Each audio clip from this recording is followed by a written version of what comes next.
நம்ம மீனுக்கு இப்படி ஆகும் நான் கொஞ்சம் கூட எதிர்பார்க்கலங்க.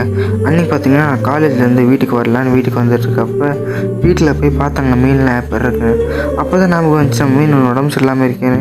அதை பார்த்து எனக்கு ஹார்ட் அட்டாக் வந்துருச்சுங்க. என்னென்னு பார்த்தீங்கன்னா நம்ம ஆசையாக வச்சுருந்த மீன் செத்துருச்சுங்க. இப்படி ஆகும்னு நினச்சி கூட பார்க்கல.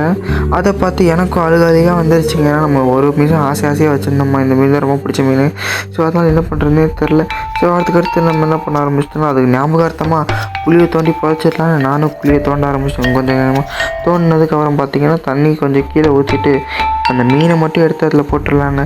தண்ணி கீழே ஊற்றதுக்கப்புறம் மீனையும் எடுத்து அப்படியே போட்டேங்க. இந்த மீன் உங்களுக்கு பிடிச்சா மறக்காமல் கீழே கமெண்ட் பண்ணிட்டு போயிருங்க.